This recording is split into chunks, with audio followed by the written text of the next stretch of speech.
நம்பிக்கையின் தெய்வம் அருமை இரட்சகர் இயேசுவின் வல்ல இனிய நாமத்தினாலே இக்காலை வேளையில அனைவரையும் அன்போடு வாழ்த்துகிறேன். இன்றைய கர்த்தருடைய திருவார்த்தை யோபு 16:5. நான் என் வாயினால் உங்களுக்கு திடன் சொல்லுவேன். பிரியமானவர்களே, நம்முடைய விசுவாசமே உலகத்தை ஜெயிக்கிற ஜெயம். ஆம், யோபு பக்தன் இக்கட்டான சொல்லி முடியாத இழப்புகள், இவரை போல பாடுபட்ட மனிதர்கள் யாரும் இருக்க முடியாது. இப்படிப்பட்ட சூழ்நிலையில் கர்த்தரை மகிமைப்படுத்தி பேசுகிறதையும் விசுவாசமான வார்த்தை அறிக்கை செய்வதையும் பார்க்க முடிகிறது. இவருடைய துக்கத்தில் நாம் இருந்திருந்தால் மற்றவர்களுக்கு விசுவாசமான வார்த்தைகளை கூறி திடப்படுத்தி இருக்க மாட்டோம்.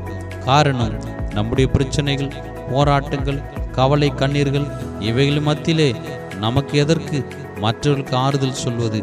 நம் பிரச்சனையே மிகப்பெரிய பிரச்சனையாக இருக்கிறது. இதில் மற்றவர்களுக்கு என்ன பதில் சொல்வது, எப்படி பேசுவது? அதற்கு நான் தயாராக இல்லை என்று சொல்லிவிடுவோம். ஆனால் யோபு பக்தன் அப்படி அல்ல.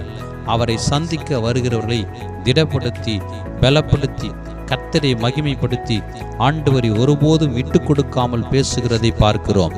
ஆம், நம்முடைய பாடுகளின் வழியே மற்றவர்களுக்கு நம்முடைய சாட்சியை சொல்லி நலிந்தோருக்கு ஆறுதலாக இருக்க வேண்டும். நாம் எப்பொழுதும் நம்முடைய வாயில் விசுவாசமான வார்த்தைகளை பயன்படுத்த வேண்டும். நம்முடைய பாரமே பெரிய பாரம் என்று சொல்லிவிட்டு போகாதே. இவைகளின் மத்தியில் தேவ நாமம் மகிமைப்படும்படி மற்றவர்களை தேற்றுகிற வார்த்தை, அரவணைக்கிற வார்த்தை, ஆறுதலான வார்த்தைகளை கூறி திடப்படுத்துங்கள் மற்றவர்களை. நம்முடைய காரியங்களை கர்த்தர் பார்த்து கொள்வார். நாம் மற்றவர்களுக்காக ஜெபிக்கும் பொழுது, மற்றவர்களுக்காக அவருடைய விசுவாசத்திற்காக, அவருடைய கண்ணீர் கவலைகளுக்காக நாம் ஜெபிக்கும் பொழுது, அவர்களை திடப்படுத்தி வார்த்தைகளை சொல்லும் பொழுது இயேசு நம்முடைய சிறையிருப்பை மாற்றுவார். கர்த்தர் நம்மை பார்த்து கொள்வார்.